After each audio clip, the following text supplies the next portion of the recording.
What's happening, everybody? This your boy Charles Wells, aka C Wells, the host of SWAC Talk, and I'm coming at you again. We're gonna start our fall season previews. We're gonna talk about the Alabama A&M Bulldogs. We're mainly gonna talk about their schedule and what my expectations are for that. I do have a little bit more of an in-depth preview of the team on my podcast, SWAC Talk, which is also dropping today. So if you want to get a little bit more in-depth, check out the season preview that will be coming on the podcast. This is more of a schedule and my thoughts kind of thing. I'm not gonna go too long in this because I do have a tendency to be long-winded. So I'm gonna try my best to not do that. But before we get too far into this, the socials, facebook.com/swagtalk, instagram.com/swagtalk, swagtalk76@gmail.com is the email address. Again, podcast, swagtalk, anchor.fm/swagtalk can also be found on Spotify, Stitcher, Breaker, Google Podcasts, Apple Podcasts. Again, if you want to get, real nitty gritty, you can check out the podcast, which I do recommend. If you want more of a quick hitter and how I think wins and losses are going to factor, all educated guesses, of course, then this is the place for you. YouTube, we're here. If you haven't subscribed, why don't you go ahead and do so already? Why don't you go ahead and do so? Hit the notification bell so you can be alerted when I drop the content. Because I will be doing these Wednesdays and Saturdays. Wednesday and Sundays. I'll probably be dropping videos other times, depending on how I feel. So that notification bell can alert you anytime I upload something. Also, if you want to hop in the comments, feel free to do so.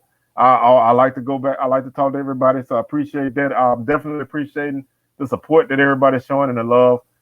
If you want to, drop off a little something, you can hit the Cash App, $/SWAG Talk. Again, that's purely optional. I just enjoy you guys being here and showing me your support and love through your subscriptions and your comments. So with that being said, let's talk about what the Bulldogs are what I feel like they're probably going to do this fall. Again, all educated guesses because I am probably one of the worst predictors. 2018, I thought Alabama State was going to be a huge contender for the East Division. They ended up losing the season. 2019, I said Pine Bluff was going to be trash and maybe win 2 games, 3 if they were lucky. They went 6-5 and were the surprise team of the West in 2019. And ultimately, 2021 West Division champs. There's been many a year I said Southern was going to be good, and they weren't. So, take this with a grain of salt. Again, these are all educated guesses. We all know that none of this will be known until we get into the season. Things change week to week. So I will be doing game-by-game previews during the season. So these, I'll be able to correct any mistakes that I make. But I do like to make a preseason prediction just so we can have something on record to go back at the end and compare and contrast and see how trash I was at my predictions. So the Bulldogs are coming off of a SWAC championship, a very, very impressive offensive outing this season. Aqeel Glass became a household name. He's an NFL draft prospect. He's a guy that most people, if they know anything about HBCU football, or even if they just have heard anything about HBCU football, his name has rung a lot of bells, and deservedly so. I've been saying for the last 2 years, 2019, you can even go into 2018, that he was the best quarterback in the SWAC. Hands down, the last 2 years, hands down. But, you can pretty much every year he's been among the top guys in the SWAC. His receiving core is top notch. Big plays, Brian Moore, Ibrahim, Brian Juice Jenkins, Odoo Hilaire. These guys, Terrell Gardner, who is also a running back type of guy, Kendrick Johnson at tight end. These guys are top notch. I would say in actual competition right now, they're the best receiving core in the league. Obviously, Jackson State has something to say about that, but right now that's paper. We don't really know exactly on field how these guys are going to do. We pretty much can predict and feel that they're going to be good, but we have to see action, and that's just the way it goes. D. Anderson is an addition that this offense is getting, a big body receiver, 6'6", went to LSU and Oklahoma State, so that's a big body target. And for a quarterback like Glass, who loves to throw the ball, and an offense that loves to throw the ball, this can be a nice red zone target for them. That's probably one of the pieces that they didn't consist. I won't say they didn't have, but a big body guy that can get jump balls in the end zone is definitely something every offense can use. So I definitely can see him being a key factor in this offense. If he can mesh and gel well with the guys that are there. I would be remiss in saying that even though this kid probably won't be playing this year, at least you kind of hope not, unless it's mop-up duty. Quincy Casey transferred to Alabama A&M. We've talked about that. I would say that too deep at quarterback is probably the best in the league. At this point, both guys have starting experience. Obviously, you have the best quarterback in the SWAC, and a guy that a lot of people were high on last spring. And in his one start, he put on a show. So that's A&M. Offensively, they've been an offensive team for the last few years. Defensively, they're expecting to get better. They've added quite a few transfers.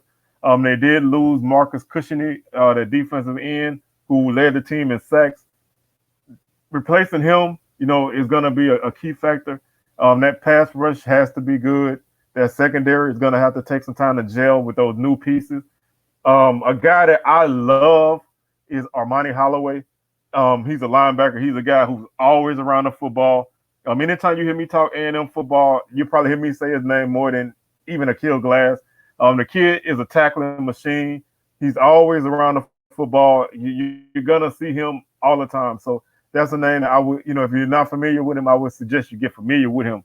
Coach Maynor is the X factor. Right now, he's hot, man. But this is, success is not new to him. He had a very successful program at Winston-Salem, and he was starting to put some things together at Hampton before A&M, lured him away. So this guy, obviously, he walks the walk and talks the talk, and he's gonna have his team. I'm pretty sure he's got his team ready to play. I don't expect too much of a hangover from the previous season because I know they feel like they have a lot still to prove. People are saying, this was a COVID championship, you put asterisk by it. But anytime you step on the field and play and there's something at stake, it counts, regardless of whether you play 3 games, 2 games, 6 games, whatever. You go in, week out, and you do what you have to do, and you win. You deserve it, and you earned it. So A&M has definitely earned this championship. So they've definitely earned the right to defend it. And defend it, I'm really leaning toward they will, but they do have some road bumps to navigate.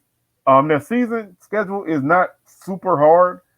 It starts off relatively rocky, but it gets tough in the middle, and it ends fairly good for them. So September 4th, they open up their season in the second half of home and home against South Carolina State. They defeated the Bulldogs 31-7 at the start of the season. Aqeel Glass didn't have the sharpest game, but he threw, I think, 4 touchdowns. He did have 3 interceptions, but they won relatively handily. South Carolina State's a team that's always going to lean on their defense. Offensively, they are hit or miss. So if they can't play a strong enough offensive game to keep to allow their defense to spend some time on the sideline, then I feel like A&M will win this game. I am picking them to win this game. Obviously, as we get closer to the season, I'll do scores and whatnot. But I'm leaning with A&M. This is a home game. This is the first home game they've played since 2019. They did not have a home game in the spring, so this is going to be a raucous affair. Louis Cruz Stadium, I know it's going to be loud. That the fans are going to be behind them. So that's definitely going to be a key factor in this. September 18th, they head to Daytona to take on Bethune-Cookman. Now, this is a game that I feel that can go either way. I'm not, fully confident in picking Bethune-Cookman to win this game, but I do think that they have the potential to win this game. They're going to be a tough team to defeat, especially at home. They protect that rock really, really tough in Daytona. But I think A&M offense is going to be the key factor. And if that defense can gel, it's going to take them a couple of weeks for that defense to gel, especially with those new pieces and trying to make sure that they have a pass rush and a solid run defense. It's going to take a little bit of time for that to happen. But I think the offense is going to be able to carry them and they'll carry them through this game. September 25th, the Gulf Coast Challenge. I always want to say Gulf Coast Classic. I'm old school, but this is the Gulf Coast Challenge. They play Tuskegee. They'll win this game. Tuskegee can be tough as a Division II opponent. They don't lay down for nobody. But A&M has historically had success against them, a little bit more so than Alabama State has. But I think Alabama A&M will win that game. They're looking at a 3-0 start. October 2nd, they go to Grambling. We don't know what the hell Grambling's going to be like this season. Obviously, they were 0-4 in the spring. They had COVID issues. They had coaching issues. Quarterback went in the portal. So we don't know what Grambling's going to be at this point. Coach Fobbs could be on a hot seat by this point. I'm not saying he is, but it's possible. A&M has won against Grambling. Grambling has beat them a couple of times due to turnovers and defensive touchdowns. It's going to take an effort like that for Grambling to win this game, but I don't see it. I don't think Grambling has the offensive firepower at this point to stay in this game. So I'm going to go with the Bulldogs to win this game. And now it gets tough. And this is one of the games that I could not I wavered back and forth. And that's October 9th, homecoming against Jackson State. Now, this is a huge game. And Jackson's going to be a really good team this year. That's what everybody feels. That's what, I feel. But right now, it's so hard to sit here in July and say that Jackson will win this game because we don't really know what this team is going to be. We know what they can be, and we know what they probably will be, but we can't say that for certain because it's paper right now. And there's no offense to Jackson State. I think Coach Sanders is doing a great job at Jackson. He's definitely turning over the roster and building it. I think, if you're going to get them, it's going to have to be early in the season. If they hit their stride by midseason, then you probably can kiss the baby, as the great Ocho Cinco said. So this could be the time where Jackson is turning the corner. Maybe they got the kinks out and they're rolling. But, for the sake of my prediction, let's say they are. And these are two teams coming in with good records and, the division is on the line. I think A&M can win this game. And again, it comes down to that guy behind quarterback, that guy behind center, the quarterback. I think, Glass is a guy that can win games for you. He's not going to lose you very many games. So I think that, he'll be able to make just enough plays for them to beat Jackson. I think it's probably going to be not so much to come from behind part, but I think it's going to kind of be like the 2019 Jackson Alabama A&M game where it was a back and forth affair and A&M pulled it out at the end. But there's no rest for the weary because October 16th, the Rattlers come to town and they come to strike. This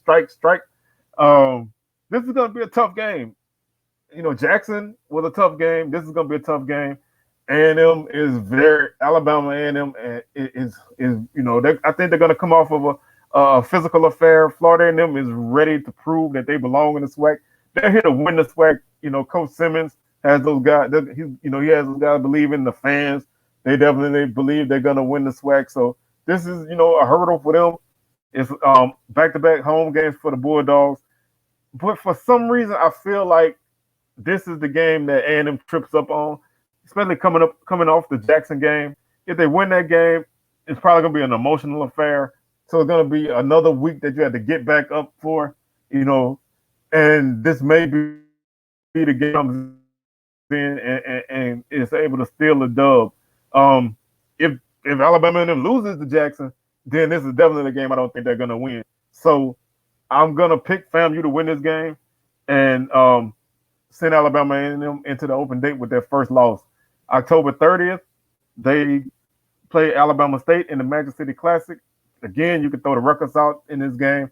Teams have won this game who should not have, but I think A&M will win this game again. It'll probably be similar to the spring where State plays a close first half and then pulls away. November 6th, they host Valley. I can't pick Valley right now. A lot of people are hopping on the Valley train, but it's not quite time yet.